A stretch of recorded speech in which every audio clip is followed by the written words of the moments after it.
общем, әңгіме мынандай болған ғой, былай қысқа нұсқа айтайын. Менде заблокированныйда бір қыз жатқан. Сол қыз каким-то образом инстаграмда жоғары шығып қалған ғой, астынан да жоғарыға.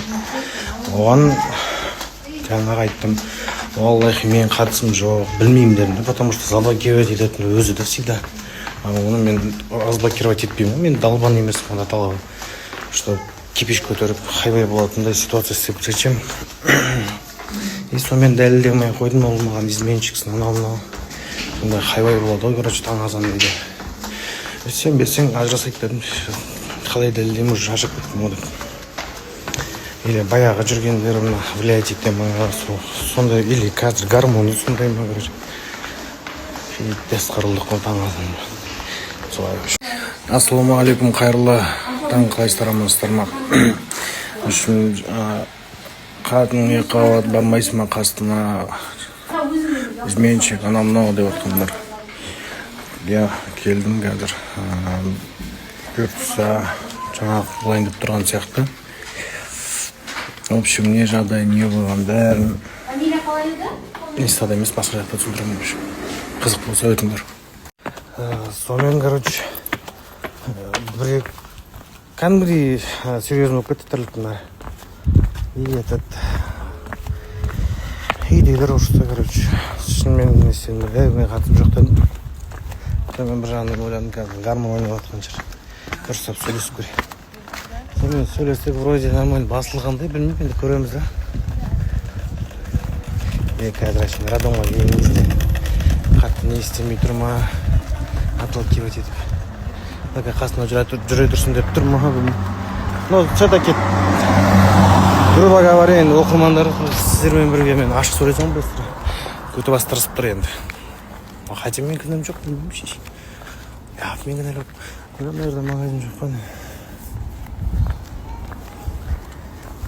İşte врач, короче, қатыныңа сұрақ піл бар деп шығарып жіберді. Қандай суық шеш. Магазин аяқта. Короче, роддомда тәтеммен сұрақ піл деп жіберген ғой. Шешесі блогмен алғансыз. Андай ғой, екі-үш бала шағыз бар адам сияқты опытын емеспін ғой, не бірдеңе ақ білесің. Маған бәрін нақты айту керек осынша алып келеді. А то мен ала беремін. Сол, қазір енді. В общем, көңілін аулап, қазір туатын болса соны жеңіліне қою үшін. Кінәм жоқ болса да басымды иіп кеп тұрған жайым бар енді. Солай. Анау мені жазған қатынсымақтар. Сен өзбек изменщик, анау-мынау жазды. Құяш жазған ғой, мен жамандапшы. Көтамарандар, сендер алдымен білсеңдерші. Ол шынымен мен істедім бе, солай істемедім ба. Ақша туралы бірдемелер айтыңыздар.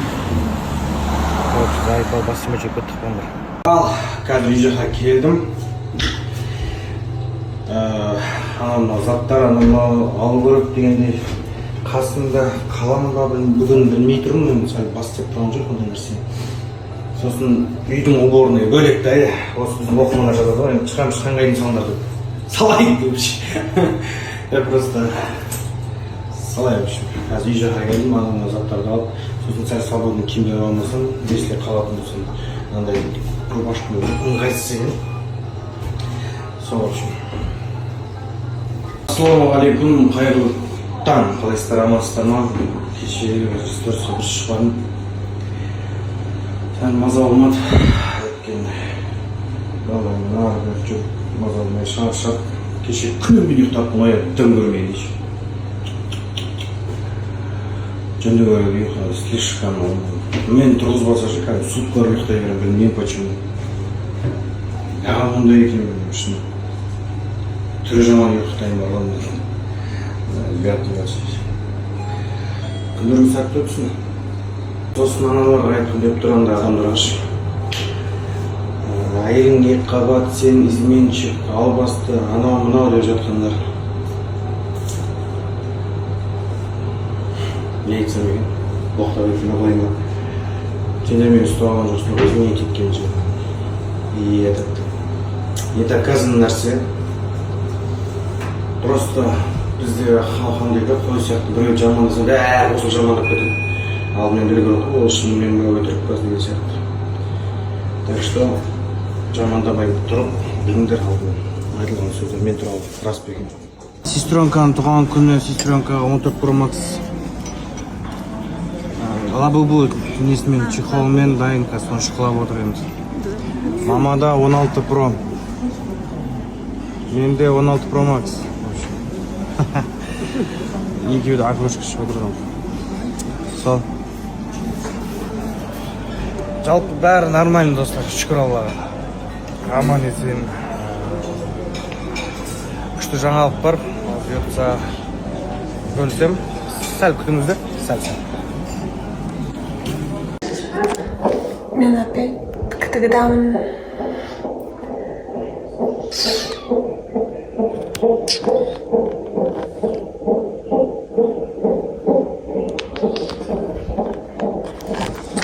Ана деген қыз болып, девочка-девчонка болып шығып едім. Мына жерім деген ойбай арыстанның аузы құсап ашылып кетіп, сонымен енді үстімді ауыстырып алған жайым бар. Соның өзінде де юбка киіп алдым, юбка мен кофта. Қазір енді мойкаға келдім.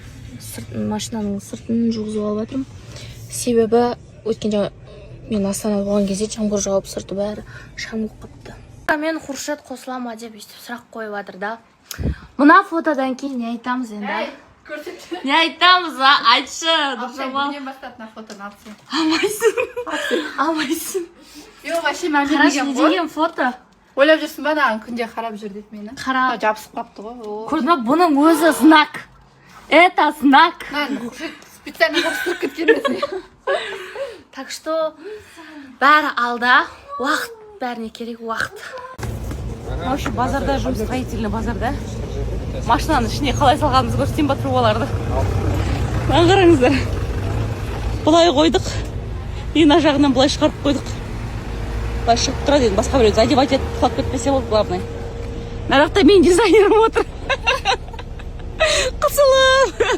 Бүгін бірге керамограниттарды таңдадық. Мә оңай емес екен, цветі ойнайды, айтеді, бүйтеді деп сонымен зорға таңдадық. Керамограниттарымыздың өзі ванныға 1 000 000 теңге шықты ғой. 966 мың теңге шықты. И только что скидкамен алдық, и соның өзі сондай шықты.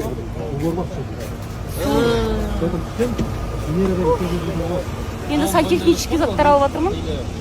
Одан кейін қазір крепление унитазға алу керек екен, мына жерде жоқ екен, оны басқа жақтан іздеу керек. В общем, капец, с утра базарда жүрміз осылай. Бағана бригадиріміз келді, қайта ол көмектесті, арзан жер тауып беріп, артындағы складтарына келдік, стройсетидің.